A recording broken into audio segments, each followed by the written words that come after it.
Premier épisode du mois de novembre avec les technos. Vous avez choisi de nous écouter, c'est une bonne idée, c'est le 141e épisode que nous vous proposons.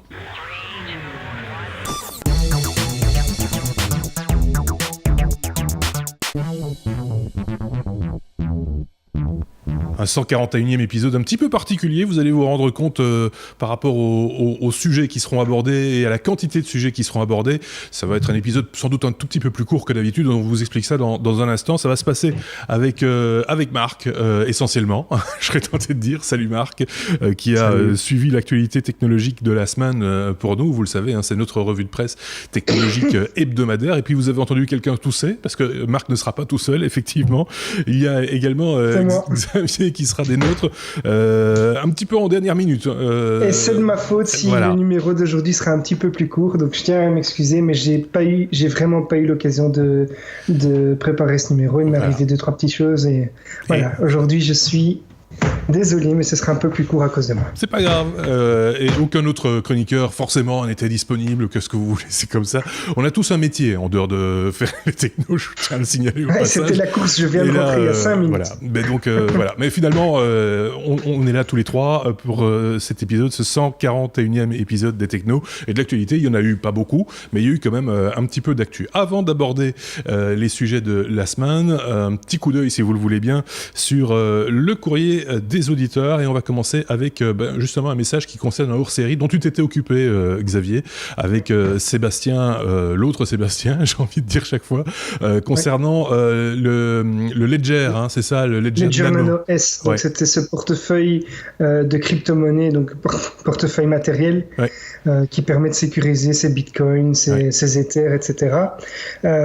J'avais soulevé le fait, et Sébastien aussi d'ailleurs, que je trouvais qu'un des défauts du design, c'était que il y a besoin d'un câble pour le brancher et que ce soit pas comme une simple clé USB qu'on puisse brancher directement. Et en fait, il y a une belle chose à laquelle j'avais pas pensé, mais ce câble permet de tenir la clé en main et de pouvoir voir de voir l'écran. Ce à quoi j'avais pas vraiment pensé parce que pendant l'utilisation, on a l'application qui tourne sur Chrome et voilà, on ne regarde plus trop cet appareil, mais effectivement pour vérifier que les adresses sont bonnes, etc., c'est pratique. Donc il y a quand même une petite amélioration qui est soulevée d'ailleurs par notre auditeur, c'est que au lieu de ce câble, ils auraient pu faire une rallonge USB et du coup on aurait pu faire les deux en fait. C'est ça. Brancher la clé si on n'a pas le câble. Parmi les petits défauts entre guillemets de l'appareil, il avait pointé également la taille de l'écran un peu trop petit pour afficher l'adresse Bitcoin en entier. On sait que c'est important de ne pas se tromper lorsqu'on fait des transactions. Cette adresse est importante. Il avait noté ça également. Et puis il n'y a pas ça de mémoire pour installer plus de 4 monnaies différentes, dit-il également. C'est décodeur. Au-delà du fait que ce soit un auditeur, c'est également lui-même un YouTuber qui a fait une très chouette démo. Je tiens à le signaler concernant cet appareil, enfin ce device, et donc vous retrouverez le lien dans les commentaires sous notre vidéo forcément concernant le Ledger. Tu voulais rajouter un truc, Xavier? Non, mais c'est vrai que voilà, il y a moyen de mettre 4 crypto-monnaies. Ceux qui s'amusent beaucoup à trader en crypto, effectivement, jouent souvent sur vraiment un grand nombre de crypto-monnaies, puisqu'il en existe vraiment énormément. On connaît le Bitcoin, on connaît l'Ether, mais il y a vraiment beaucoup d'autres crypto-monnaies. Et des versions même différentes d'une même crypto, donc ça peut être utile effectivement d'avoir plusieurs portefeuilles différents. Voilà. Donc pour mon cas particulier, c'était amplement suffisant. D'accord. On aura certainement justement l'occasion de reparler des autres crypto-monnaies avec Sébastien, toujours, qui, je le rappelle, pour l'instant, à l'instant nous enregistrons, se trouve au Mexique à une conférence consacrée à Ethereum. Voilà, qui dit, on le retrouvera très prochainement dans les technos, bien évidemment. Un autre message envoyé concernant le hors-série de cette semaine, concernant le petit robot Cosmo. Marc, voilà, tiens, ça c'est pour toi. C'est un de nos auditeurs qui nous a envoyé ce message et qui espère quelque part, je ne sais pas qui plante un clou, l'un ou l'autre plante un clou, je ne sais pas lequel. Et donc cet auditeur se dit que finalement ce serait peut-être pas mal d'en avoir une version en kit avec des possibilités de développement qu'on pourrait avoir à monter soi-même, etc. Voilà, c'est typiquement le genre de gadget qui donne, Marc, plein d'idées à tout le monde, manifestement. Oui, effectivement, maintenant en avoir une version en kit, À partir du moment où vous voulez vous y mettre vous-même, ben voilà, l'intelligence artificielle n'est pas forcément quelque chose d'insurmontable. Vous pouvez y aller vous-même, mettre les mains dans le cambouis. Il y a moyen de déjà bidouiller pas mal de trucs autour d'un Raspberry. N'oubliez pas que le Cosmo qu'on vous a présenté, au niveau puissance CPU, c'est pas lui qui a la puissance, c'est déporté sur autre chose. Si vous voulez faire un truc autonome vous-même, ben voilà, vous prenez un Raspberry, vous prenez un Arduino et vous commencez à lui rajouter des roues, des senseurs, des caméras. Et vous commencez à l'attaquer, effectivement, en Python, en C#, en n'importe quoi, enfin n'importe quel langage que vous pouvez utiliser sur ce genre de plateforme. Des librairies qui permettent de gérer l'intelligence artificielle out of the box, il y en a quelques-unes. Je les connais pas de mémoire, mais je sais qu'il y en a pour en avoir déjà vu passer. Et grosso modo, vous aurez quelque chose qui sera peut-être pas aussi sexy qu'un Cosmo, mais qui aura probablement les mêmes capacités. La seule différence, comme je l'ai dit dans le hors-série, c'est que le Cosmo a quand même quelques milliers d'itérations derrière lui, pas seulement au niveau matériel, mais au niveau logiciel aussi, ce qui fait qu'il est quand même, à mon sens, nettement en avance par rapport à ce qui pourrait être construit par un amateur éclairé, voire un spécialiste un peu en dilettante. Je pense que Xavier avait réagi également en commentaire. Oui, tout à fait, mais c'est là-dessus. Donc moi, j'ai joué le rôle de l'auditeur aussi, j'avais laissé une petite remarque. En gros, cet appareil, pour moi, a encore un défaut, si j'ai bien vu, c'est que si on veut jouer avec le SDK, et ce qui est vraiment la partie qui est plus intéressante, si on veut en faire autre chose qu'un simple gadget, c'est le fait de devoir le brancher, si je ne me trompe pas, en USB en permanence, et que le Wi-Fi est le Wi-Fi de l'appareil et pas le Wi-Fi commun qu'on a chez soi. Donc on est quelque part, on n'est pas relié en même temps à l'internet et à l'appareil, donc ça limite un petit peu. Est-ce que je me trompe ou... Non, pas du tout, tu te trompes pas. Et en mode SDK, effectivement, l'utilisation de l'appareil de contrôle, tablette ou smartphone en mode USB sur une machine permet justement de faire le bridge entre la connexion internet et ce qui va être transmis sur le Cosmo. Mais le robot lui-même reste toujours limité au réseau qui est créé par le contrôleur, à savoir le smartphone ou la tablette. Après, effectivement, étant donné que tu as d'autres process, d'autres applications, entre guillemets, qui tournent derrière au moment où la bébête est placée en mode SDK, il est nécessaire d'avoir à ce moment-là ton environnement de développement complet, Python ou Java ou n'importe quoi, ce que tu peux utiliser. Tu ne vas pas faire tourner ça sur un smartphone ou sur une tablette, donc il faut quand même assurer le relais entre les deux. Et comme le relais, le moteur se trouve toujours sur la tablette ou sur le smartphone, tout ce que tu vas transmettre à la bébête va passer de ton ordi au smartphone et de smartphone au robot. Et donc pour le faire interagir avec un Zapier ou un Nift, il faut nécessairement qu'il soit relié en USB. Il faut absolument que la tablette, que le cerveau soit relié en USB. C'est pour ça que j'espère qu'un jour ou l'autre, ils vont faire soit une V2, soit un gros système upgrade qui permettra de... comme j'avais dit, la solution idéale, ce serait un NAS ou une bécane et faire tourner la partie logicielle sur un conteneur quelque part qui puisse être accédé par le robot sur un réseau domestique. Mais en creusant un peu depuis leur série, je me suis rendu compte qu'une des raisons pour laquelle ils avaient travaillé de cette manière-là, c'était aussi pour s'assurer que rien ne fuitait au niveau de la vie privée. C'est-à-dire que toutes les informations qui sont collectées le restent dans le cadre de la liaison entre l'application de contrôle et le robot, et qu'on peut très bien bloquer les accès Internet du périphérique qui sert de cerveau. Ça continuera à fonctionner. Il n'y a pas besoin d'avoir une connexion au web, sauf pour les Ceci ça étant me dit, paraît être une petite excuse quand même. Ça. Ouais, non, mais ceci étant dit, c'est pas tout à fait.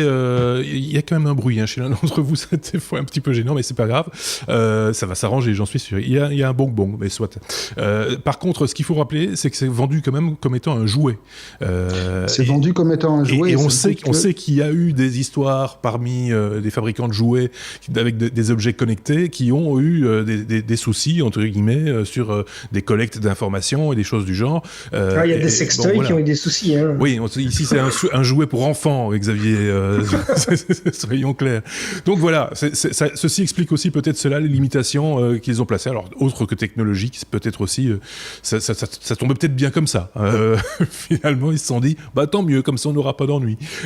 Mais ça veut dire aussi qu'un autre, peut-être pas nécessairement Anki, pourra sortir demain une version un peu différente, effectivement, sur la même logique, le même principe, pourquoi pas. On va en parler aujourd'hui. Ah, en plus, on va en parler dans cet épisode. Mais on n'a pas tout à fait terminé avec le courrier des auditeurs, puisqu'on avait également parlé dans l'épisode précédent, le 140e, et je ne sais plus à quel sujet on en avait parlé, mais on avait évoqué le principe de calcul via les machines qui sont inopérantes par le biais de l'écran de veille, le fameux SETI at Home. Et Raphaël, qui est un fidèle parmi nos auditeurs, nous a simplement rappelé que ça existait toujours bel et bien et que c'était toujours opérationnel, Marc. Oui, et en fait, ça s'appelle BOINC. BOINC, qui veut dire Berkeley Open Infrastructure for Network Computing. C'est un site, c'est un outil qui, en fait, permet de faire ce qu'on appelle du calcul volontaire. Donc, vous installez un petit module sur votre plateforme, que ce soit un Mac, que ce soit un ordi Windows, que ce soit une machine Linux, un téléphone. Alors, évidemment, pas chez Apple, mais pour téléphone Android ou même sur les tablettes Kindle. Mm-hmm. Pas les liseuses, les tablettes Kindle. Et c'est une sorte de conteneur qui va vous permettre de faire tourner... Alors, c'est là la grosse différence avec SETI at Home, qui ne faisait finalement que du calcul distribué pour le projet SETI. Mmh. Ici, ça va permettre de faire du calcul pour le projet de votre choix. D'accord. Et il y a effectivement toute une série de projets que vous pouvez choisir, et c'est vous qui déterminez à quel type de projet vous allez allouer votre puissance de calcul. Et il y en a, alors pour l'instant, une bonne trentaine, d'après ce que je vois, même un peu plus. Et ça va depuis des projets mathématiques comme la recherche sur un certain nombre de types, un certain type de nombre, des recherches en acoustique sous-marine, des recherches en biochimie, des recherches en prédiction sur le climat pour l'analyse du réchauffement climatique, de l'astrophysique, du chiffrement, des simulations moléculaires de chaînes protéiniques, des sciences cognitives. Donc voilà, vous avez vraiment tout ce que vous voulez, le projet qui vous intéresse. Vous pouvez même utiliser les ressources de votre carte graphique si vous avez une Radeon ou une GeForce. Donc il va utiliser les moteurs iGPU qui sont embarqués dedans. Et voilà, donc vous pouvez vraiment choisir le type de recherche sur lequel vous voulez allouer votre temps de calcul. Et les personnes qui font ces recherches, vous en remercieront chaudement. Ça s'appelle BOINC et c'est disponible sur boinc.berkeley.edu. Et je pense qu'on avait parlé de ça justement pour avoir dans l'idée de miner des bitcoins ou d'autres crypto-monnaies. Il me semble que c'était lié à un projet plutôt sur la médecine. Ah, c'est possible aussi. Je ne sais plus pour quelle raison on avait évoqué ça dans le 140e épisode. Quoi qu'il en soit, chouette. Merci à Raphaël de nous avoir envoyé ces informations.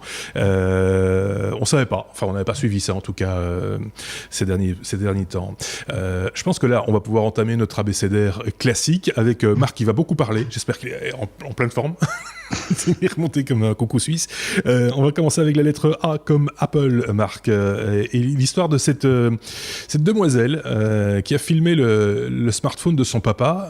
Il se trouve que le papa travaille chez Apple. Ça a posé quelques soucis. Allez, on va dire ça comme ça, gentiment. La demoiselle en question s'appelle Brooke Amelia Peterson. C'est une vlogueuse. Donc, qui s'est dit... Alors déjà, j'ai lu le compte-rendu de cette histoire et ça m'a quand même fait sourire un peu en coin parce qu'elle explique... suite à l'épisode malheureux qu'on va évoquer ici, elle a fait évidemment une vidéo de justification comme on en fait toujours, comme tout le monde en fait toujours, le monde entier éprouve le besoin de se justifier pour tout et pour n'importe quoi. Donc, elle a fait une vidéo pour justifier ce qu'on va vous raconter et pour dire qu'elle n'a pas évidemment imaginé une seconde que ce qu'elle allait faire allait avoir autant de répercussions. Mais bien sûr, cocotte. On te croit, mais à fond. Oui, il faudrait peut-être dire ce qu'elle a fait. Et c'est pas difficile. Son papa est ingénieur chez Apple. Ouais. Et son papa fait partie des happy few qui ont eu l'occasion, à la sortie de l'Apple X, de l'iPhone X, d'avoir, même un peu avant apparemment, d'avoir un proto. Pour le tester, et donc, ou avoir un appareil.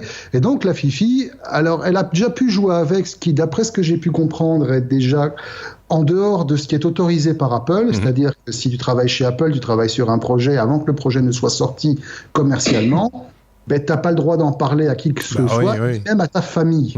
Donc déjà ici, il a transgresser gentiment les règles, mais on n'a pas forcément... Allez, c'est pas trop fait taper sur les doigts pour ça, jusqu'au jour où la gamine, donc, qui a un vlog, qui péniblement fait quelques milliers d'auditeurs, enfin, je dis ça d'un air désabusé, mais bon, c'est déjà plus que nous, donc... elle s'est dit, je vais filmer l'iPhone de papa. Ben oui. Elle a pris l'iPhone de papa, et elle a filmé l'iPhone de papa, et elle s'est tapé des millions de vues. Bah oui, forcément. Manque de bol, elle s'est tapé aussi des vues de chez Apple. Ouais. Et Apple a pas... c'est même pas qu'ils ont apprécié ou pas, c'est qu'Apple a mis en application ces règles et papa s'est fait virer manu militari. C'est malin. Voilà. Alors quand la fille dit que, écoutez, moi je l'ai pas fait exprès, franchement je pensais pas que ça ferait autant de vues. Bien sûr, je crois totalement. Là, du coup, c'est comme... Enfin, je serais tenté de dire que c'est un problème d'éducation. C'est un problème d'éducation. Bon, effectivement, maintenant, le papa l'a très bien pris. Il a dit qu'il comprend la chose tout à fait, qu'il défend son ancien employeur en disant que, voilà, il accepte la sanction. Je ne sais pas si la Fifi a été privée de vie sociale pendant les 25 générations à venir ou pas, mais toujours est-il que... Voilà, si vous avez des enfants et que vous travaillez dans une boîte qui impose des restrictions draconiennes aux personnes de la boîte qui disposent de produits qui ne sont pas censés avoir à la connaissance du grand public, soit ne faites pas de gosses, soit ne laissez pas vos gosses mettre les doigts dans vos affaires. Oui, ne les laissez pas vloguer aussi, sinon... Vous pouvez les laisser vloguer, parce que je suppose que la fille n'était pas une vlogueuse techno, elle devait faire, je sais pas moi, des recettes de cuisine ou de la couture ou du macramé, j'en sais rien. Directement. Maintenant, elle a des vues, par contre. Oui, maintenant, elle fait des vues techno. Maintenant, elle a des vues, oui. Attends, évidemment, directement. Attends, il faut bien qu'on justifie les accusations de sexisme qu'on va se prendre. Hein. Je m'en doute. Ceci étant dit, il y a toutes sortes de gens qui font des vlogs et des chaînes YouTube sur toutes sortes de sujets. Et c'est pas une question de mademoiselle ou monsieur. Hein. Voilà. Absolument. On n'a aucun souci avec ça, soyons clairs. Je tiens à signaler que nous sommes toujours à la recherche d'une chroniqueuse pour les technos, soit dit en passant. Ah ben voilà, on l'a trouvé. Oui, c'est ça. Elle cherche un profil bien particulier. En plus, elle a ses entrées chez Apple. Voilà, elle avait. Ils doivent bien encore avoir quelques connaissances. Voilà, on passe à la suite. Toujours comme Apple, Marc, pour parler du HomePod. C'est le fameux écouteur sans fil d'Apple qui sera ouvert, ou plus ou moins ouvert. Oui, il va sortir d'ici la fin de l'année. Donc HomePod, pour rappel, c'est la réponse d'Apple à Google Home, à Alexa, à tous ces bidules auxquels on parle. Oui, c'est ça, oui. Et en ayant l'air bête quand ça marche pas. Et donc ici, on risque d'avoir l'air bête parce qu'Apple, qui ne fait jamais rien comme tout le monde évidemment, a décidé que oui, son truc serait ouvert, mais pas trop. En fait, ça sera ouvert au service Apple. D'accord. Et pas aux autres. Oui, c'est ça. Donc en fait, là où avec normalement un Google Home ou avec un Alexa, vous pouvez lui demander grosso modo tout et n'importe quoi, y compris de contrôler Spotify ou Tidal, ou de vous livrer une pizza commandée chez machin, ou de vous réserver un Uber, ou de ci ou de ça. Non, chez Apple, ce sera uniquement autorisé pour les applications tierces. Donc pas les applications de l'écosystème Apple, mais pour les applications tierces, les développeurs tiers pourront faire des applications qui interfaceront l'application avec Siri, puisque c'est Siri qui sera utilisé comme moteur à la base pour interagir à la voix avec le truc. Mais les applications seront restreintes à des catégories bien précises. D'accord. Ce sera de la messagerie, ça sera de la prise de liste et ce sera de la prise de notes. Print and the lane. Pour les francophones non belges, point à la ligne.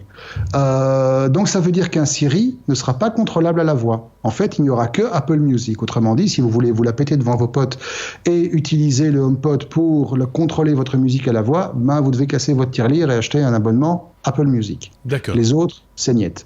Donc encore une fois, se pose la question de la fermeture de l'écosystème Apple face à qui est quand même un truc un peu étonnant quand on voit que tous les autres permettent d'ouvrir le monde et de s'interconnecter les uns les autres. À noter aussi évidemment que la limitation de base ici s'applique à Siri, ce qui est également le cas, à ma connaissance aujourd'hui, hormis certains domaines bien précis, comme par exemple sur tvOS, où on peut contrôler certaines applications via Siri, comme par exemple Netflix ou quoi, il n'y a pas moyen sur un iPad ou sur un iPhone d'utiliser Siri pour commander Spotify. Donc ça reste une limitation consistante, c'est cohérent, ils seront cohérents avec eux-mêmes, mais c'est pas globe, quoi. Voilà, c'est tout. Ceci étant dit, il faut pas fermer toutes les portes non plus. On peut attendre le prochain WWDC au mois de juin prochain. Et peut-être que là, ils vont faire une annonce fracassante en disant tiens, on va finalement ouvrir parce que c'est finalement aussi c'est lié, j'imagine, à la programmation des applications, etc.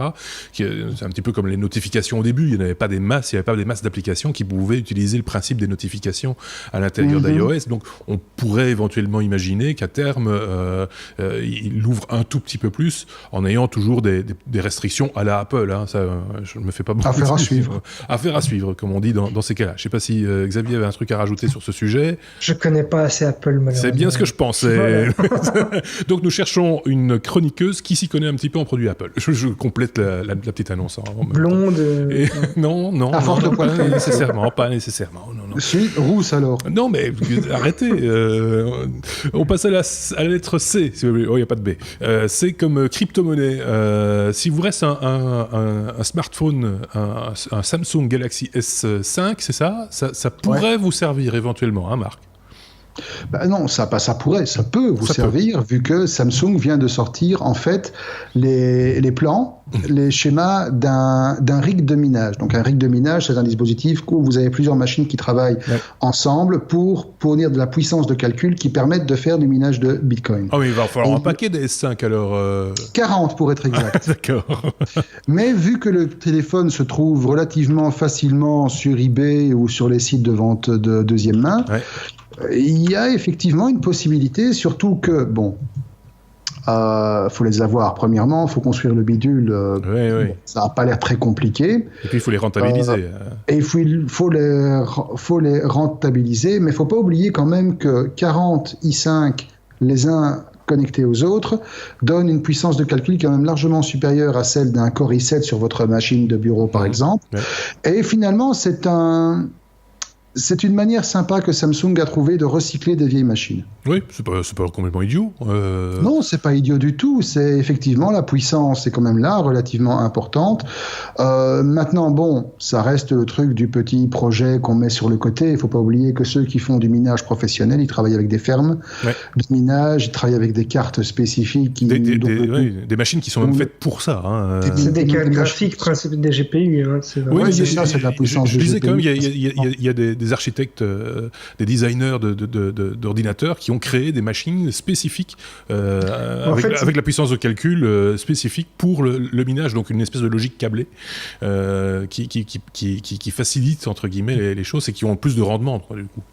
Il y a de plus en plus de cartes mères notamment qui sont prévues uniquement pour le minage, où elles vont permettre par exemple de brancher 6, 7, 8 cartes graphiques spécialisées pour ça et qui ne servent vraiment qu'à ça. C'est pas du tout des cartes mères qui sont faites pour le grand public. Oui, c'est ça. C'est vraiment fait pour... Il y en a de plus en plus et d'où la pénurie aussi de cartes graphiques. Ça peut arriver aussi, oui. Marc? Non, rien. Je trouvais ça une initiative assez sympa pour... recycler des vieux matériels, pour recycler du vieux matériel, c'est mieux, je trouve aussi. C'est bien. Au prix de revente des Galaxy S5, à mon avis, tu peux déjà avoir quelques... Oui, c'est ce que j'allais dire. Enfin, c'est à ça que je pensais aussi quand je disais rentabiliser, parce que quel que soit le prix auquel on l'achète, quand on voit le coût du Bitcoin aujourd'hui qui est passé, je pense, historique. $7,000, c'est un cap historique une fois de plus. Mais chaque fois que c'est un cap, c'est historique. Forcément. Mais là, en une semaine, mais là, c'est quand même pas mal. Ça devient un cap historique quasi hebdomadaire. Voilà. Voilà, et donc du coup, pour arriver à obtenir l'équivalent de ce qu'on a payé, il faut déjà miner un bitcoin au moins pour les 40 S5, donc on peut déjà y aller. Il faut de la puissance de calcul déjà pour ça aussi, hein. Donc je suis pas certain que ce soit rentable, c'est juste un projet marrant, mais je pense pas que ce soit rentable. C'est ça, c'est gag. On va dire ça comme ça, c'est gag. Hein. Bah sinon, il y a toujours moyen d'utiliser, je sais pas, moi, il n'y a pas un cray qui traîne quelque part pour faire du minage. Oui, ou dans une université, un vieux, un AS400 ou un truc comme ça, tu vois. Faire des virus, ça risque de consommer beaucoup plus. Ça risque de consommer beaucoup plus d'électricité déjà rien que pour le mettre en route. On s'en fout, c'est pas la nôtre, c'est celle de l'université. C'est vrai, peut-être. Pourquoi pas. On dit beaucoup de bêtises, mais c'est pas grave. On passe à la lettre C, c'est comme allez hop à la cuisine. Marc, on va parler de Google, qui manifestement n'a pas la même recette que nous du cheeseburger. Oui, ça c'est le genre de truc qu'on aurait pu mettre dans les what the fuck. Oui, je pense. C'est de l'improbable total, mais je voulais ventiler un peu. Donc, c'est quand même... Disons que la news m'a quand même fait 2 secondes m'interroger sur la santé mentale des réseaux sociaux. Pourquoi ? Je m'explique. Vous savez, si vous êtes jeune, c'est-à-dire pas comme moi déjà, qu'il y a un truc sur les téléphones qu'on appelle les emojis. Vous savez, ces espèces de petites icônes dont on nous rabat régulièrement les oreilles, qu'à chaque fois qu'il y a une nouvelle version d'iOS, c'est une révolution, il y a 40 nouveaux emojis, voilà. Ça Ils sont même sortis des smartphones maintenant, on les retrouve partout, hein, les emojis. Il y a même un film avec des emojis. Hein. Oui, je sais. Et ça, par exemple, c'est le film, je ne polluerai même pas ma bande passante à le pirater. Voilà. Et donc, j'ai trouvé cette news totalement improbable où apparemment, il y a dans les emojis un emoji hamburger, enfin cheeseburger. Oui. Et il y a un drame pour l'instant, un drame monstrueux, c'est que chaque marque, chaque enseigne, donc Microsoft, Apple, Google, etc., ont leur propre design. Et apparemment, Google a commis le sacrilège, puisque c'est un cheeseburger, de mettre le fromage en dessous de la viande au lieu de le mettre entre la viande et la tomate. C'est ça, mais là, le pire, c'est au contact direct du pain, la tranche du dessous du pain, entre le pain et la viande. Et ça, c'est complètement incompréhensible, Marc. Alors voilà. Alors nous avons essayé d'interviewer le grand patron de Quick Belgique, mais il a refusé de répondre à notre interview. Par contre, le grand patron de Google, Sundar Pichai, a quand même dit que toutes ces équipes allaient dropper tout ce qu'elles étaient en train de faire pour résoudre ce problème. Mais je pense que c'était ironique, je sais, il l'a bien pris au compte. Mais voilà. Évidemment, ce qu'il faut retenir derrière ça, c'est que les réseaux sociaux sont vraiment lâchés, mais il y a des trucs qui sont allés dans la démesure la plus totale. Je sais plus où on est là, franchement. Ce sont des trucs comme ça qui ont tendance à me faire parfois penser que, une bonne invasion extraterrestre, ça remettrait les choses à plat. Xavier nous envoie une image extraite, enfin, c'est la page du site de Verge. Apparemment, il y a des problèmes avec les bières aussi. Oui, il y a un tutos qui met apparemment est en dessous de la bière, c'est ça ? Oui, une chez Apple et une chez Google. Et chez Google, on voit que la mousse est au-dessus de la chope de bière, sauf que la bière est déjà entamée. Oui, c'est donc, ça. Ils disent, voilà, c'est pas comme ça que ça marche. Oui, c'est ça. Je pense que la personne qui a dessiné cet emoji de chope de bière n'a jamais bu de bière. Voilà, il y a un vrai problème. Mais on sera beaucoup plus attentif dorénavant à la qualité des emojis. Notez qu'au passage, il y a un autre scandale qui est en train de se profiler dans le même domaine, c'est qu'il y a, donc j'ai dit, différentes déclinaisons, il y a Apple, Google, Microsoft, Samsung, Messenger, Twitter, etc. Il y a un emoji qui apparemment est assez... identique. Non, pas identique, qui est assez connu au Japon. Oui. Il s'appelle Emojidex. Eux, ils font pire. Ils font le cheeseburger sans le fromage. Oula, mais alors c'est plus un cheeseburger, c'est un hamburger. Ça s'appelle toujours un cheeseburger, mais sans fromage. Voilà. Enfin, on voit un peu de jaune sur le bout, mais lui, il est au-dessus de la tomate. C'est encore pire. Oh non, ça ne va pas du tout. C'est celui qui le mange.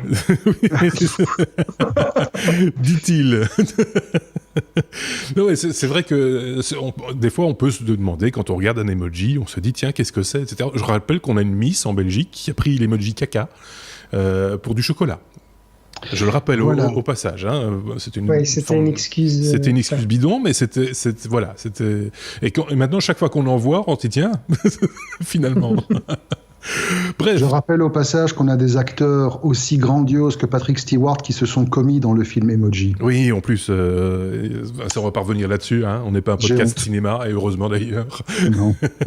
Mais on pourrait éventuellement. Mais non, on va pas le faire. Mais quoi, non. Traçons. On passe à la lettre D, D comme douleur, parce que il faut en parler aussi de la douleur, Marc.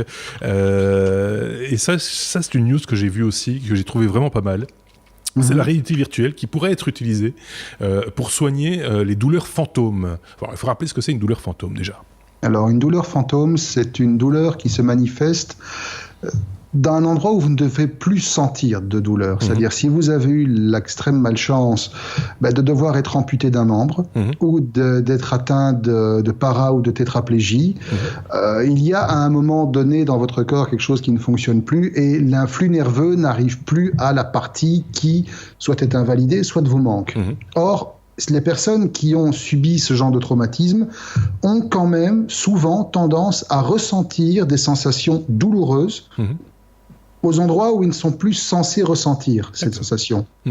Par exemple, dans le cas d'un membre amputé, la sensation, le cerveau cartographie la douleur comme provenant du membre qui manque, ou dans le cas d'une tétra ou d'une paraplégie, d'une partie du corps où il n'y a plus d'influx nerveux. On entend souvent parler de gens qui ont été amputés d'une jambe, par exemple, d'avoir des douleurs dans le pied, d'avoir des crampes dans les mollets ou des choses comme ça. Et c'est le cerveau, en fait, qui bug quelque part. C'est le cerveau qui bug. Et alors, il y a des chercheurs de l'école polytechnique de Lausanne qui ont mis au point une méthode qui permet de corriger les choses au niveau du cerveau en faisant appel à la réalité virtuelle. Ce n'est pas un traitement en tant que tel, c'est un complément de traitement. Le traitement de base reste un traitement médicamenteux et psychologique, mais ils ont utilisé la réalité virtuelle pour essayer de réaligner deux perceptions. En fait, lorsque on provoque une sensation dans un membre fantôme, la sensation généralement se produit, l'influx nerveux qui produit la sensation est généré en amont du point de rupture. Donc, autrement dit, dans une partie du système nerveux qui est toujours fonctionnelle. Le programme qui a été mis au point par l'université de l'école polytechnique de Lausanne, il a été mis au point uniquement pour les personnes paraplégiques, mais il est déclinable aux autres types de traumatismes qu'on a évoqués. Et donc, avec un casque de réalité virtuelle, le malade va pouvoir visualiser ses jambes en réalité virtuelle. Et en même temps qu'on va appliquer un stimuli sur la partie virtuelle de la scène, donc autrement dit, on va faire intervenir un bâton, une main qui va exercer un contact avec le membre virtuel, on va exercer un contact physique dans une zone du corps où l'influx nerveux est toujours fonctionnel. Et en répétant l'exercice, à un moment donné, le cerveau va aligner le fait que, en fait, le stimuli se fait dans une zone fonctionnelle et non plus dans une zone fantôme. Et la répétition, conjuguée au traitement médicamenteux et au suivi psychologique, permet in fine d'améliorer la disparition de ce genre de troubles. Donc effectivement, c'est encore une fois une très belle utilisation de la réalité virtuelle qui reste, on le rappelle, autre chose qu'un gadget pour gens qui veulent faire piou-piou avec un casque sur la tête. Oui, c'est ça. Mais non, on avait déjà évoqué, on avait quelques idées comme ça, quelques élucubrations, entre guillemets, en parlant entre nous, mais là, en l'occurrence, ça, c'est du réel, c'est du concret, et c'est plutôt pas mal, c'est assez bien vu. Donc c'est une technologie qui est vraiment au service de la médecine aussi. C'est vraiment intéressant. Donc évidemment, comme à chaque fois, je tiens à le signaler, les liens vers les informations dont on vous parle sont dans le blog lestechno.be. On regarde chaque titre sous la vidéo ou sous le son que nous vous proposons en podcast. On peut passer à la lettre J. Allez, J comme jeu, Marc. On va parler de Microsoft qui tue un jeu pour lequel ils avaient fait un battage médiatique du feu de Dieu. Je me rappelle de ça il y a quelques années, en invitant des gens à l'essayer dans des lofts et des choses. Et ça, j'y étais allé. C'était allé aussi. Hein, j'y étais allé avec Sébastien. Et donc, on avait été plusieurs un peu partout, que ce soit en Belgique, en France, etc. Ils avaient dépensé beaucoup d'argent pour parler de Kinect. Et ça, c'est fini. Ouais, petite news donc au passage, effectivement, Kinect a été officiellement tué par Microsoft dans le sens où la boîte a décidé de cesser définitivement la production du truc. Donc effectivement, le Kinect qui était sorti à l'origine sur la Xbox 360, ma mémoire est bonne, avec énormément de battage médiatique. Effectivement, Sébastien et moi, on s'était retrouvés avec mon gamin, qui était encore tout gamin à l'époque. C'était une dizaine d'années, c'est ça ? Oui, il y a une dizaine d'années, à tester le truc dans un loft luxueux, un soir, etc. On s'était bien amusé. Oui. Il y a quand même eu plus de 35 millions d'unités vendues, donc c'est un succès commercial. Et à un moment donné, d'ailleurs, Microsoft l'a vendu en bundle avec chaque Xbox qui était vendue. Mais ça grevait fort le prix de la console. Et étant donné que les consoles se doivent d'être compétitives au niveau prix, donc Microsoft a arrêté de vendre le bidule avec et partant a décidé que le Kinect c'était fini parce que voilà, apparemment, c'était plus un argument de vente suffisant, surtout maintenant face à la recrudescence des casques de réalité virtuelle qui peuvent être greffés sur le genre de bécane. Alors, le Kinect sera toujours compatible avec la Xbox One, évidemment, continuera à bénéficier de mises à jour pendant encore un certain temps non précisé, mais ne sera plus vendu.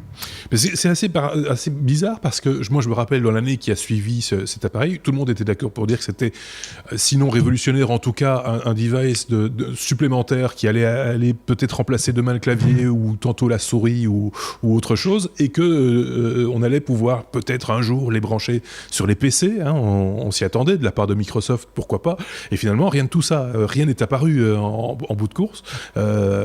Finalement, c'est quelque chose qui a été complètement abandonné, alors que le principe même de commander quelque chose avec des gestes reste complètement quelque chose d'intéressant. On l'a vu il n'y a pas tellement longtemps, on avait eu une news là-dessus concernant une société qui les fabriquait pour les fabricants de voitures, me semble-t-il, qui permettait de justement, juste d'un geste, pouvoir changer le volume sonore ou passer un appel et des choses du genre sans devoir pousser sur un bouton, juste en faisant un geste, de permettre d'avoir ce type de commande.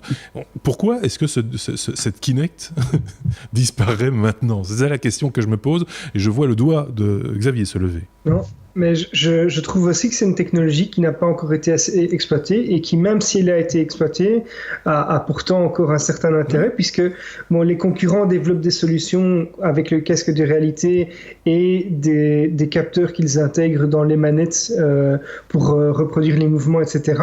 Mais ça reste quand même très différent, puisque la Kinect, elle filme la personne, qui ne doit pas spécialement porter des objets ou des accessoires, et donc il y a un intérêt pour moi, et notamment pour les jeunes enfants, etc., qui peuvent simplement bouger naturellement devant leur télé et sans accessoires tiers, quoi. Donc je trouve ça, c'est dommage que ça n'ait pas évolué, parce qu'il y avait moyen de faire des chouettes choses. Moi, je continue à penser qu'il y a du potentiel là derrière. Marc, je ne sais pas ce que tu en penses.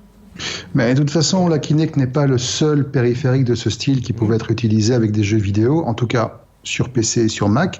Je pense notamment à un bidule qui s'appelle le Leap Motion. Oui. Qui était effectivement un petit contrôleur qui permettait de cartographier l'espace devant vous et de capter les types de mouvements, voilà. Je l'avais testé, qui a été maintenant intégré comme périphérique à pas mal d'appareils de systèmes de réalité virtuelle, et qui vous permet notamment de retrouver quelque chose qui manque cruellement dans les simulations, c'est vos mains. Oui. Et donc voilà, ce truc existe toujours et est toujours vendu. La Kinect, disons, comme dit Xavier, c'est un truc qui permettait aux gens de se retrouver dans une simulation. Or, la tendance aujourd'hui, c'est vraiment de vous mettre, vous, dans la simulation directement, mais pas par écran interposé. Le but est de s'y retrouver en vue à la première personne, pas de se voir sur un écran en train de faire les gesticulations. Maintenant, moi, je me rappelle que, pour reparler de Leapmotion, 2 secondes, il y avait très peu de démos possibles. En fait, c'était un projet Kickstarter, si je ne dis pas de bêtises au départ, et l'appareil était livré quasiment avec rien en soft, si ce n'est 2-3 petits jeux, mais des jeux qui n'en étaient pas, qui vous permettaient de faire des dessins en bougeant la main main devant son écran, enfin devant le Leapmotion en l'occurrence qu'on place en dessous de l'écran. Une fois que vous avez fait ça comme ça, fait des grands S avec votre main pendant 5 minutes, ça va, vous avez compris le principe, on peut passer à autre chose. Mais ce qui est intéressant derrière, c'était le SDK qui permettait justement à des développeurs tiers d'utiliser cet appareil pour d'autres concepts que du jeu simplement, et peut-être que l'erreur de Microsoft, c'est de l'avoir cantonné justement aux jeux vidéo, et qu'ils auraient peut-être pu l'ouvrir à autre chose, je sais pas. Ouais, mais il y a eu des détournements. Le Kinect a été exploité pour faire autre chose que du pur jeu, mais c'était dans des projets vraiment bien spécifiques et qui n'ont jamais eu autant de résonance que le jeu. Voilà, c'était vraiment des cas d'école, tandis que le Leapmotion, ici, effectivement, était un truc ouvert avec un SDK, et n'importe qui voulait jouer avec, ben voilà, mettait les mains dans le code et y allait.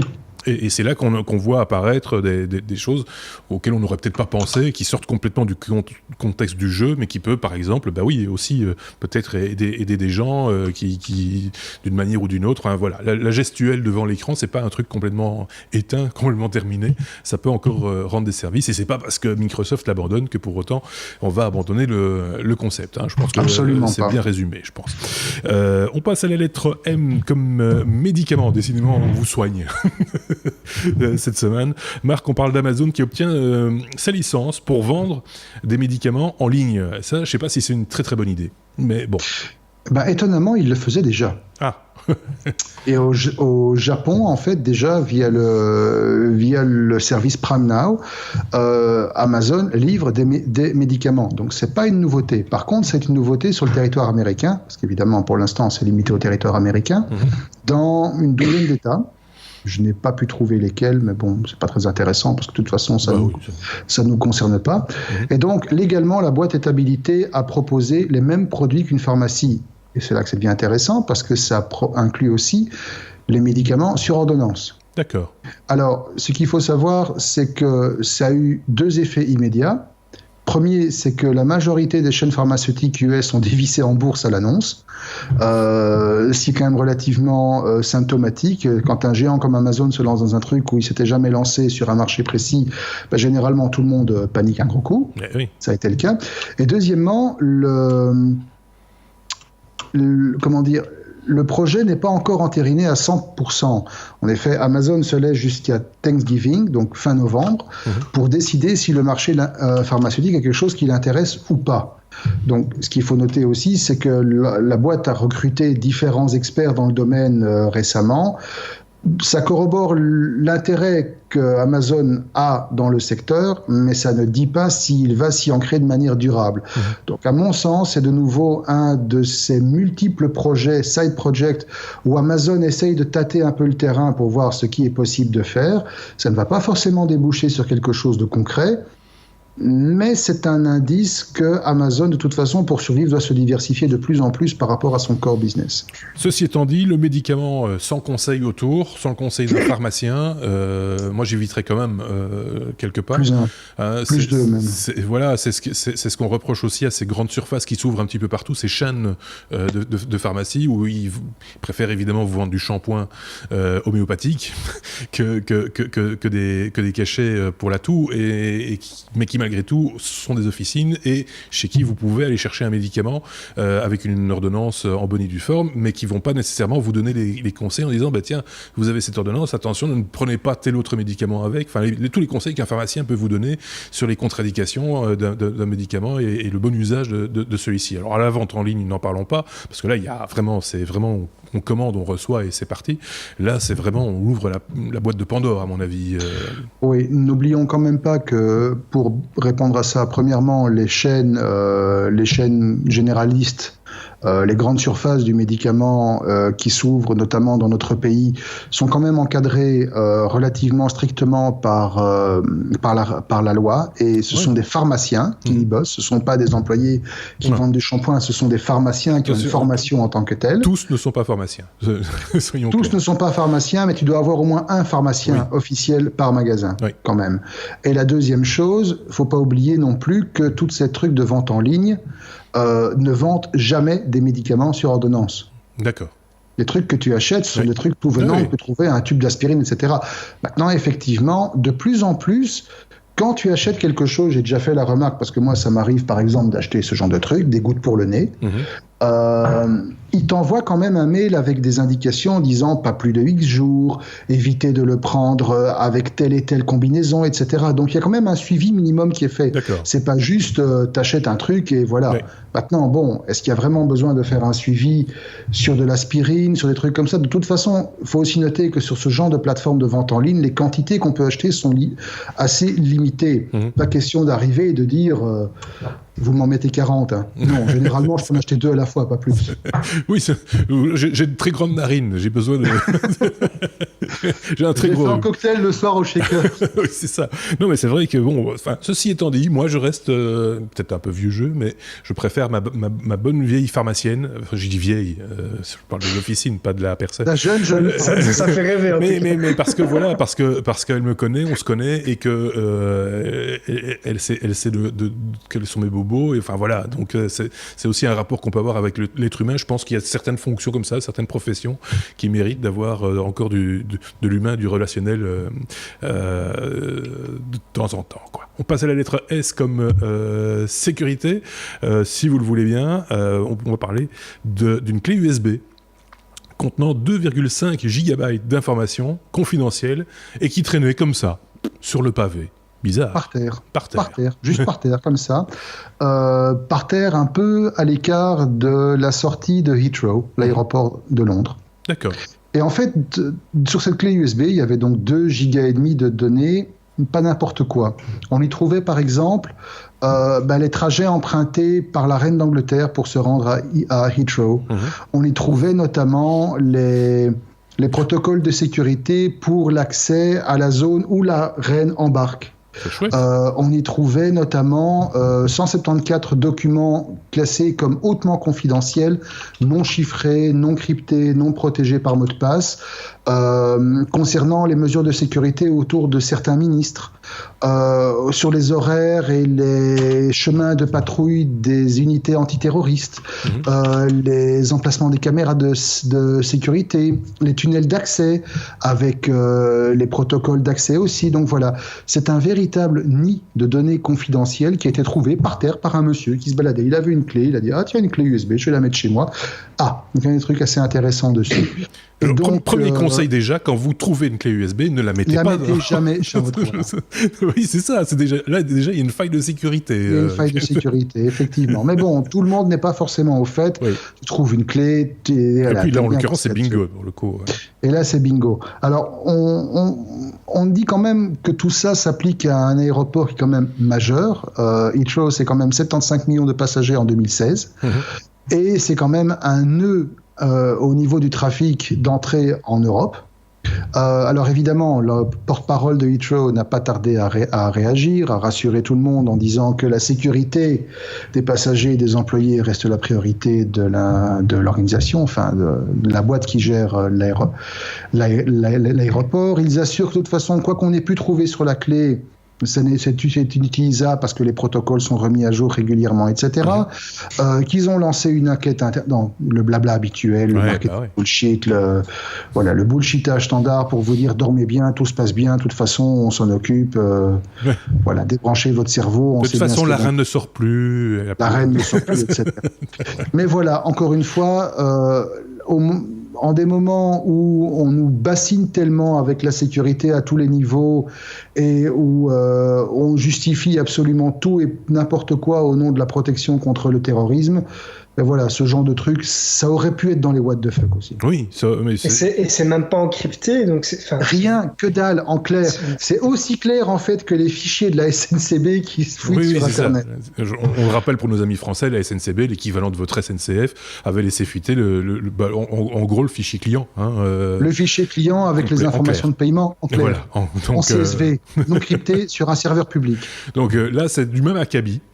en l'occurrence, mais on pourrait se poser la question de savoir quel était l'intérêt de mettre ça sur une clé USB et de le sortir. Enfin, qu'est-ce que ça fait sur une clé USB déjà à la base? Celui qui l'a sorti et qui l'a perdu, il a dû prendre cher par contre. J'imagine, ouais. S'il a été tracé, voilà, déjà. Ou alors il a failli prendre cher et il s'est débarrassé de la clé vite fait. C'est peut-être ça aussi, c'est ce que j'allais dire. Voilà, ou alors ceux à qui s'il était censé la remettre vont lui mettre cher aussi. Voilà. Donc en gros, on se fait un gros film. Laissez-nous une demi-heure, on vous écrit les scénarios et... Après, il va passer chez ta pharmacienne. On vient de vous spoiler en fait le scénario de Mission Impossible 18. Voilà. Par exemple, oui. Bon, enfin, c'est quand même gros. C'est incroyable. Bon, bref, on passe à la lettre T. T comme télévision avec une drôle d'info, parce que finalement, moi, je pensais que c'était déjà le cas. YouTube TV qui arrive sur certaines box TV et sur certaines Smart TV. On parle bien de YouTube TV. On parle bien de YouTube TV, c'est-à-dire cette offre qui est pour l'instant de nouveau uniquement cantonnée au territoire américain, mais qui est, à l'instar d'un Netflix ou d'un Molotov, permet à ses abonnés, pour la somme de, je crois qu'on parle d'une trentaine, une quarantaine de dollars par mois, d'avoir accès à toutes les chaînes du câble, donc ABC, HBO, toutes les chaînes américaines. Et donc, ça, vous avez accès, ça, via YouTube TV, qui est une application YouTube TV. Jusqu'à aujourd'hui, YouTube TV n'existait que sous forme d'une application pour smartphone ou pour tablette. Et donc, pour voir ça sur votre grand écran, vous deviez avoir soit une Apple TV et relayer le truc avec AirPlay, ou vous deviez avoir une Chromecast et relayer le truc avec Chromeplay. Chromecast, pardon. Par contre, maintenant, d'ici quelques jours, il va y avoir des applications dédiées sur certains téléviseurs Samsung, certains téléviseurs Sony, certains téléviseurs LG, donc globalement tous les téléviseurs qui permettent d'embarquer la plateforme Android TV, Google TV, pardon, et Xbox One, Apple TV et Roku. Donc les appareils qui sont utilisés principalement aux États-Unis pour se fournir en contenu sur le petit écran. Alors, l'application, évidemment, est bien plus pensée pour la télévision que l'était le bricolage que vous pouviez utiliser auparavant pour streamer les émissions sur votre télé. Le flux de contenu va de toute façon toujours être constitué d'un mélange de production YouTube et de programmes TV en cours, avec en plus, comme de coutume dans ce genre de choses, un vrai recorder qui vous permet de sauver dans le cloud des émissions et de les revoir après, de faire des pauses.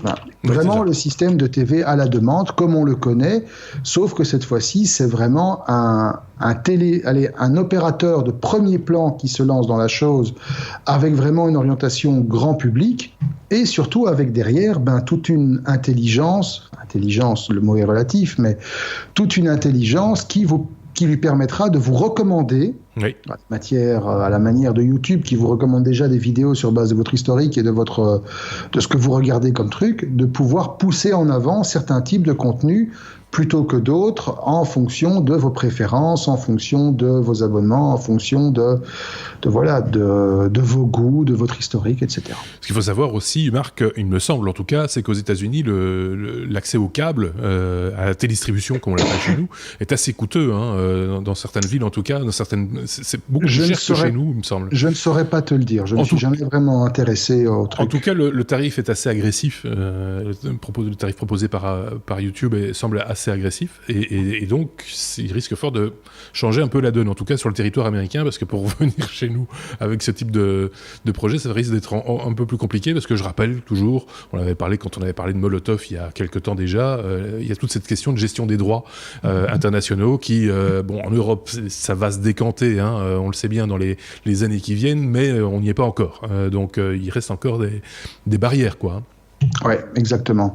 Mais de toute façon, barrière ou pas, il y a un moment donné fort à parier que tout ce modèle va se retrouver de manière universelle. On parle ici pour YouTube TV de $40 pour une quarantaine de chaînes. Il faut pas oublier que de plus en plus, ce qu'on voit de notre côté de l'Atlantique aussi, y compris dans notre petit pays qui a longtemps souffert d'un manque à ce niveau-là, c'est que les opérateurs, Proximus TV chez nous par exemple, et SFR, ex-Numéricable, ex-Coditel, tous les machins, proposent également des applications qui permettent de voir vos émissions favorites et vos replays comme vous le voulez, sans devoir passer par un direct ou un truc, et quel que soit l'écran sur lequel vous le consultez. Donc si ce genre d'initiative doit débarquer chez nous, déjà elle va trouver forte concurrence et à un prix similaire. Quand tu parles du replay, là aussi il y a des limitations. Ça dépend des droits. Le replay n'est pas disponible sur tous les contenus, donc il y a des fois des restrictions. Je voyais le doigt de Xavier se lever. La concurrence arrive aussi du côté des offres qui ne sont pas tout à fait légales. Donc en IPTV, on a aussi des offres qui arrivent, des offres payantes. Et là, je vous renvoie vers une concurrence. Le hors-série que nous avions commis avec Sébastien il y a déjà quelques mois maintenant. Vous la retrouverez dans la liste des hors-séries. On avait fait un hors-série justement sur 2 ou 3 protagonistes en IPTV. Donc je vous renvoie vers ces hors-séries, si vous le voulez, si vous voulez en savoir plus. Alors, on passe à la lettre T, c'était T comme télévision, mais on reste à la lettre T, T comme toutou. Sony qui officialise son nouveau Médor à puce. On avait déjà évoqué la semaine passée, Marc, le retour possible d'un chien-chien. Alors que Marc tapote sur son clavier mécanique, si vous permettez. Désolé, oui, j'avais un truc à rapidement, parce que on vous le rappelle, les technos, c'est notre passion, mais on a une vie à côté, donc parfois on doit répondre à des mails urgentissimes en plein, c'est les aléas du direct. Donc voilà, je termine mon petit truc et je reviens vers vous. Donc effectivement, on vous avait parlé dans le précédent hors-série sur mon petit pote là, de la possibilité que Sony ressorte son toutou. C'est fait. La bébête est là. Le Aibo version 2017 vient de débarquer. Alors, il est tout trognon. Franchement, moi, je le trouve adorable par rapport à l'ancienne version. Il est juste craquant. Il y a déjà des vidéos qui tournent, qui montrent un peu comment il se comporte, etc. Ça reste relativement semblable à la première version. La marche n'est pas très naturelle, et même si on le voit en train d'essayer de se gratter l'oreille, c'est comique. Mais par contre, la bouille qu'ils lui ont faite est vraiment sympa. Truc sympa aussi, les yeux ont été remplacés par des dalles OLED. Et donc, autrement dit, il est capable maintenant d'arborer toute une série d'émotions, toute une série de mimiques, beaucoup plus réalistes que l'autre qui avait juste un écran, si je me rappelle bien. Et encore. Alors, au niveau technique, il peut réaliser des mouvements sur 22 axes. Ok, d'accord. La batterie a une autonomie de 2 heures, mais doit être rechargée pendant 3 heures. Ok, soit. Le chien adapte j'ouvre les guillemets parce que là c'est la déclaration officielle. Le chien adapte son comportement en fonction de ses utilisateurs en apprenant ce qui les rend heureux. Ok. Parler de capteur, Aibo reconnaît son environnement en analysant les sons et les images. Je précise que je lis parce que j'ai pris le sujet en toute dernière minute, donc j'ai pas vraiment le temps de faire une culture avec. Et grâce aux données enregistrées sur le cloud, il peut même apprendre ce que les autres Aibo apprennent de leur côté. Je vous dis pas les fuites de données privées qu'on va se taper. Par contre, là où ça devient intéressant, c'est qu'il a un os. C'est que non, il a un os, il a un airborne, s'il te plaît. Ah d'accord. C'est que avoir ton chien à domicile, ça va être payant. D'accord. Évidemment, tu vas devoir déjà cracher chez Vilain pour l'avoir, 1 500 €, sans le airborne. Mais tu vas devoir payer un abonnement minimum de 3 ans de 25 € par mois, uniquement pour qu'il fonctionne. Sinon, c'est une brique. D'accord. Tu sais que statistiquement, c'est 25 €, c'est 5 € de moins que le coût d'un animal domestique. Oui, mais l'animal domestique... Un chien, un vrai toutou, c'est 30 € par mois en moyenne.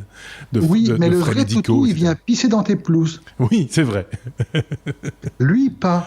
Voilà. Un vrai toutou, il va venir grimper sur ton lit pour te réveiller. Donc il n'est pas plus cher qu'un animal domestique classique.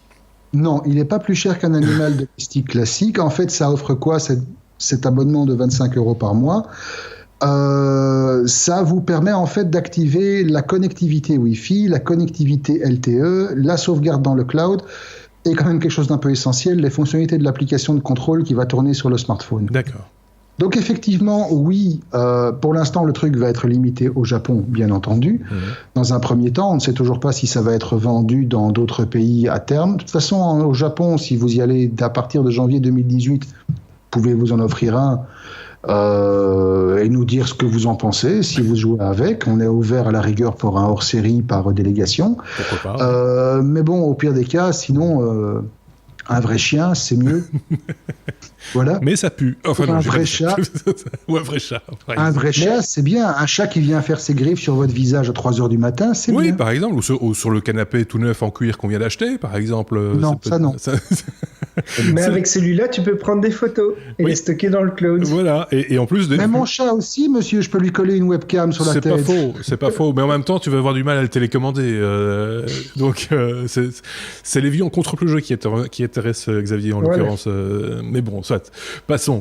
Et passons peut-être à la lettre W, si vous le voulez bien, comme What the fuck, pour clôturer tout doucement ce 141e épisode que je vous avais annoncé plus court que d'habitude, et c'est pas le cas. Parce qu'on est tellement bavard qu'on voilà, on peut pas s'en empêcher. On commence avec Microsoft chez qui on utilise Chrome parce qu'ils sont pas très contents de leurs propres produits. Et on se demande si c'est pas un fake. Non, je pense pas que c'est un fake parce qu'il y a vraiment une vidéo qui a été postée.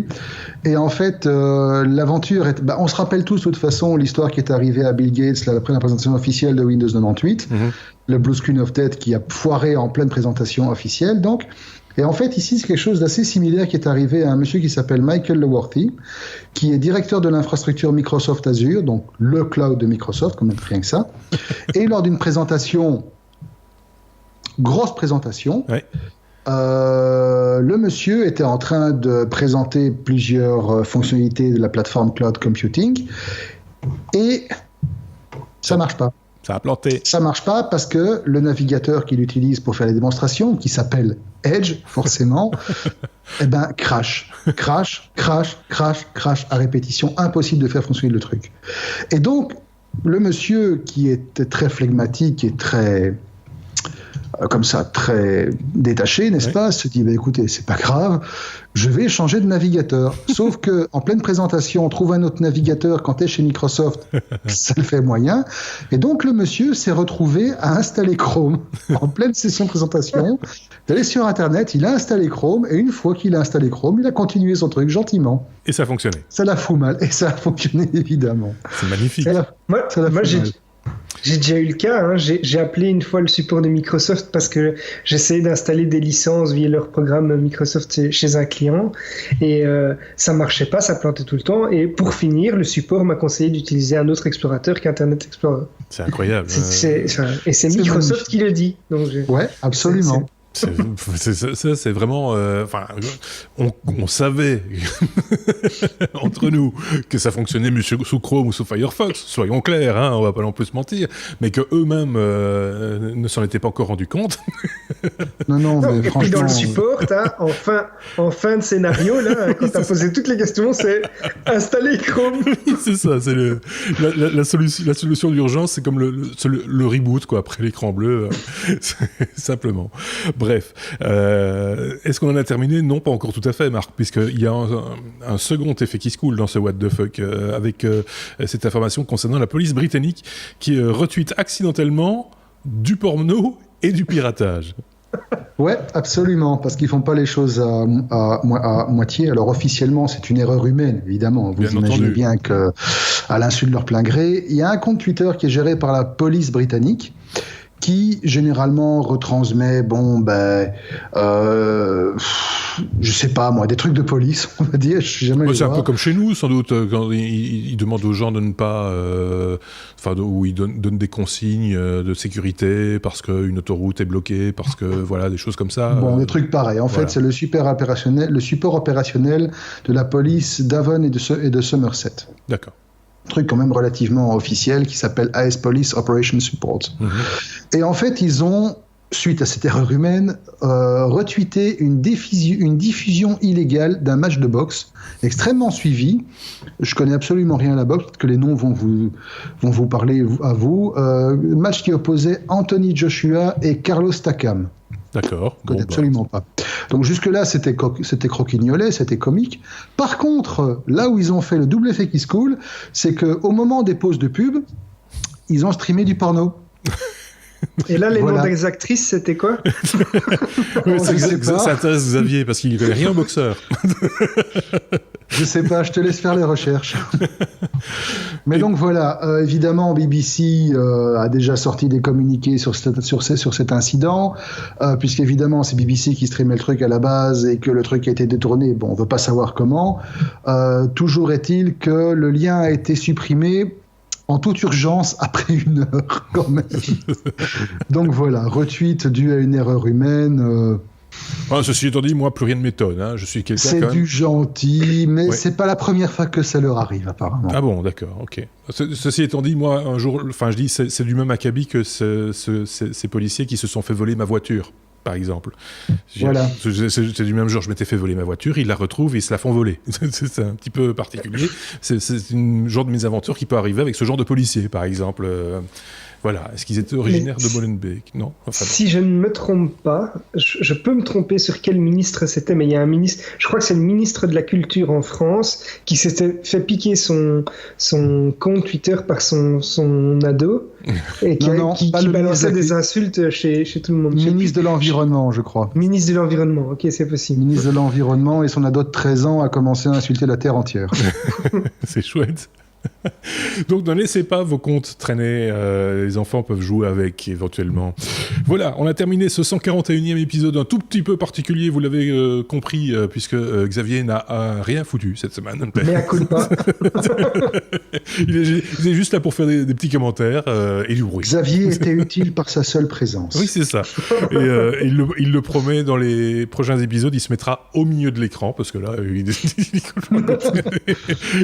on continue encore 10 minutes, il était hors de l'écran.